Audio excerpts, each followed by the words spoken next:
terjebak deflasi, kelas menengah turun level. Banyak kelas menengah jatuh miskin menjelang Jokowi lengser. Deflasi yang terjadi selama 5 bulan berturut-turut sejak Mei hingga September tahun 2024 memperlihatkan dengan jelas masyarakat kelas pekerja sudah tidak punya uang lagi untuk berbelanja, kata ekonom dari Blitz Institute Muhammad Andri Perdana. Karena itu, permintaan Bank Sentral Indonesia agar masyarakat lebih banyak belanja untuk mendorong pertumbuhan ekonomi di atas 5% mustahil terwujud. Pasalnya, hampir semua sektor industri melakukan pemutusan hubungan kerja atau PHK yang bakal berimbas pada anjloknya daya beli. Hal ini sudah dirasakan oleh sejumlah pelaku usaha kecil dan menengah UMKM. Salah satunya Eli Kamilah di Subang, Jawa Barat. Kedai kopinya di Desa Sukamandi Jaya sepi pembeli sudah beberapa pekan terakhir. Pernah yang beli cuma 5 orang, padahal biasanya tuh bangku selalu penuh, ujar Eli kepada BBC News Indonesia. Untuk mengatasi persoalan ini, Presiden dan Wakil Presiden terpilih Prabowo Subianto dan Gibran Rakabuming Raka diminta melakukan langkah cepat ketika sudah dilantik nanti. Antara lain dengan memberikan insentif hingga operasi pasar agar produk UMKM tetap dilirik masyarakat sampai mengevaluasi ulang kebijakan hilirisasi sektor padat modal yang dianggap tak berdampak pada lapangan kerja. Badan Pusat Statistik BPS Indonesia mengalami deflasi 5 bulan berturut-turut. Badan Pusat Statistik BPS mencatat Indonesia mengalami deflasi 0,12% pada September tahun 2024 ini adalah deflasi kelima berturut-turut selama tahun 2024 dan menjadi yang terparah dalam 5 tahun terakhir. Pemerintahan Presiden Joko Widodo menurut PLT Kepala BPJS Amalia Linanggar Widya Susanti. Secara historis, deflasi September tahun 2024 merupakan deflasi terdalam dibandingkan bulan yang sama dalam 5 tahun terakhir, dengan tingkat deflasi sebesar 0,12% month to month. Jelas Amalia dalam konferensi pers di kantor BPS Jakarta Pusat Selasa 1 Oktober lalu. Deflasi pada September tahun 2024 ini terlihat lebih dalam dibandingkan Agustus tahun 2024 dan ini merupakan deflasi kelima pada tahun 2024 secara bulanan, sambungnya.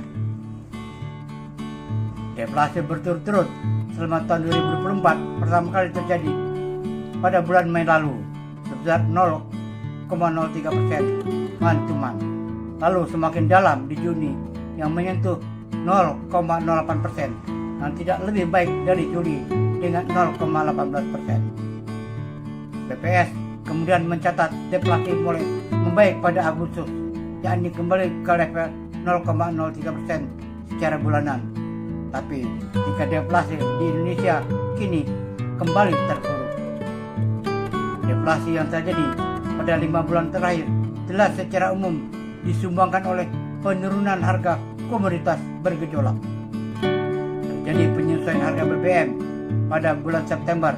Bahan bakar minyak yang mengalami penurunan harga adalah BBM khusus non-subsidi, ujarnya.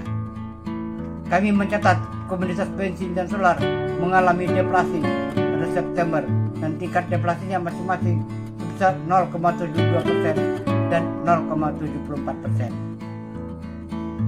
Adapun makanan, minuman, dan tembakau juga menjadi penyumbang deflasi beruntun di Indonesia. Kelompok ini mencatat deflasi 0,59% per September. Selain itu, BPS mencatat hampir semua provinsi di Indonesia mengalami deflasi. Hanya 14 provinsi yang malah terjadi inflasi secara bulanan. Jika dilihat dari sebaran inflasi bulanan menurut wilayah, sebanyak 24 provinsi dari 38 provinsi Indonesia mengalami deflasi. Deflasi terdalam 0,92% month to month terjadi di Papua Barat. Sementara inflasi tertinggi terjadi di Maluku Utara sebesar 0,56% month to month. Apa artinya deflasi 5 bulanan dan apa penyebabnya? Deflasi adalah istilah dalam ekonomi ketika terjadi penurunan harga barang dan jasa secara terus-menerus dalam jangka waktu tertentu. Sekilas, deflasi tampak menguntungkan bagi orang yang karena harga barang dan jasa jadi lebih terjangkau oleh konsumen. Tapi deflasi yang terjadi sekarang menurut ekonom dari British Institute Muhammad Andri Pradana bisa jauh lebih berbahaya. Sebab deflasi beruntun ini menjadi indikator bahwa pendapatan atau uang di masyarakat sudah semakin langka didapatkan. Sederhananya, masyarakat yang memiliki uang semakin sedikit. Jadi, uang semakin sedikit itu bukan karena masyarakat tidak ingin berbelanja, tapi karena memang pendapatannya sudah turun. Itu indikasi yang sangat jelas dari kondisi deflasi saat ini. Jelas Andri kepada BBC News Indonesia. Andri menjelaskan ada beberapa faktor yang menyebabkan kondisi ini terjadi. Pertama, pemutusan hubungan kerja (PHK). Kementerian Ketenagakerjaan mencatat sebanyak 53.993 tenaga kerja terkena pemutusan hubungan kerja (PHK) per 1 Oktober tahun 2024. Ribuan orang yang di PHK itu sebagian besar berasal dari sektor manufaktur. 3 provinsi dengan angka PHK terbesar adalah Jawa Tengah, Banten, dan Jakarta. Tapi pengamat ekonom Muhammad Andri Pradana memprediksi angka PHK hingga akhir tahun ini bisa mencapai lebih dari 70.000 tenaga kerja dan menimpa hampir semua industri. Pasalnya, mulai banyak perusahaan dinyatakan pilot atau akhirnya pindah ke daerah lain yang upah minimumnya lebih kecil.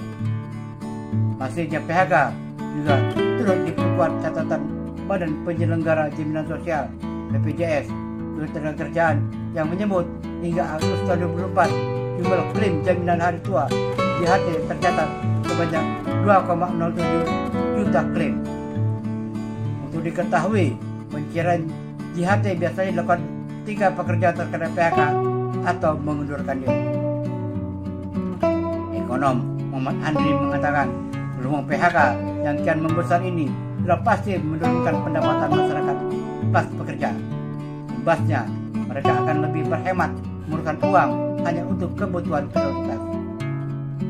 Klaim JHT yang besar ini akan menandakan orang kehilangan pekerjaan sangat banyak.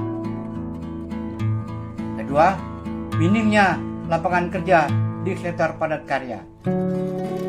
Tengah membeludaknya PHK, pembukaan lapangan kerja baru di sektor padat karya dalam 5 tahun terakhir juga nyaris tidak ada, menurut Muhammad Andri. Padahal sektor ini menjadi andalan untuk menyerap tenaga kerja dalam jumlah besar, sehingga diharapkan bisa melahirkan apa yang disebutnya sebagai warga kelas menengah. Namun, data BPJS terakhir menunjukkan 9,4 juta warga kelas menengah Indonesia justru turun kelas dalam 5 tahun terakhir, menjadi hanya 47,85 juta. Jadi, salah satu faktor kenapa pendapatan masyarakat turun karena dari sektor yang krusial melahirkan kelas menengah sedang terpuruk timbulnya. Pengamatannya, situasi tersebut tak lepas dari kebijakan pemerintah yang lebih menggenjot investasi di sektor padat modal seperti tambang, timbang padat karya yang membuka lapangan kerja baru. Ketiga, tingginya suku bunga. Bank Indonesia (BI) akhirnya memangkas suku bunga acuan atau BI rate pada September tahun 2024 menjadi 6% dari sebelumnya 6,25%.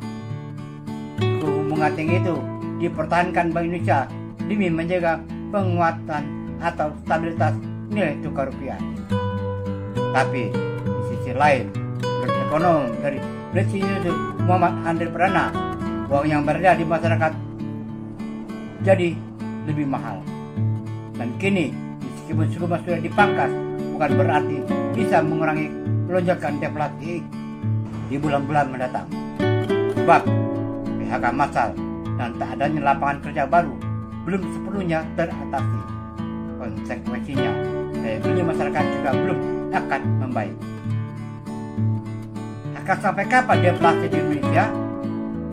Ekonom Sales Direktur Eksekutif Center of Reform of the Economic Core Muhammad Faisal menyebut deflasi selama belum tentu ini mengkhawatirkan, karena di negara seperti Indonesia yang tingkat pertumbuhan ekonominya 5%, sebenarnya tidak terjadi deflasi yang disebabkan oleh lemahnya daya beli. Ini menyerupai kondisi krisis, jadi ada kemungkinan akhir tahun 2024 ini inflasi di bawah 2%, seperti saat pandemi tahun 2020-2021, ujarnya kepada BBC News Indonesia. Ekonom lainnya seperti Anthony Suherna dan Muhammad Andri Prana memprediksi deflasi Indonesia akan terus melanjut sampai akhir tahun. Walaupun Bank Indonesia sudah menurunkan suku bunga dan akan dipangkas di bulan-bulan selanjutnya, tetap saja berat untuk memulihkan deflasi secara sedia kala. Yang memberatkan gejala PHK. Masalah ini tidak bisa ditangani dengan tingkat suku bunga yang turun, ujar Muhammad Andri. Ini PHK masalah struktural dan akibat dari investasi yang tak berpihak kepada masyarakat. Sementara lapangan kerja yang ada sangat terbatas untuk meningkatkan kembali penghasilan masyarakat, sambungnya. Jadi, lebih sulit mengatasi deflasi ketimbang menurunkan inflasi yang disebabkan oleh penurunan daya beli masyarakat. Apakah deflasi ini bakal memicu krisis moneter seperti tahun 1998? Tidak, kata ekonom Muhammad Andri. Dia bilang ada perbedaan deflasi yang berlangsung saat ini dengan krisis moneter 1998. Meskipun deflasi pada tahun 1999 juga terjadi beruntun, tapi itu dipengaruhi oleh nilai tukar rupiah yang anjlok, sehingga berdampak pada tingkat kepercayaan yang runtuh atas mata uang Indonesia. Selain itu, ada pengaruh penurunan harga minyak dunia, melemahnya permintaan domestik, serta utang di luar negeri sektor swasta yang membengkak, termasuk situasi politik yang tidak stabil. Kalau krisis karena deflasi lebih ke resesi yang membuat ekonomi stagnan seperti di Jepang, Ibu Muhammad Andri. Apakah langkah pemerintahan Prabowo Gibran? Penasihat ekonom tim Prabowo Gibran, Derajat Wibowo, mengakui ada indikasi ekonomi sulit atau pekerjaan formal susah seperti yang dikeluhkan masyarakat. Merespon pesan ini, pemerintahan Prabowo, kata Derajat Wibowo, akan meninjau ulang kebijakan-kebijakan yang bisa mengganggu konsumsi kelas menengah, seperti misalnya penerapan PPN 12%, kemudian memperbanyak pelatihan untuk vocational skill bagi anak-anak muda, baik untuk pekerjaan-pekerjaan mekanik, industri, hingga berbagai jasa. Terakhir, menggunakan standarisasi untuk peningkatan produktivitas tenaga kerja.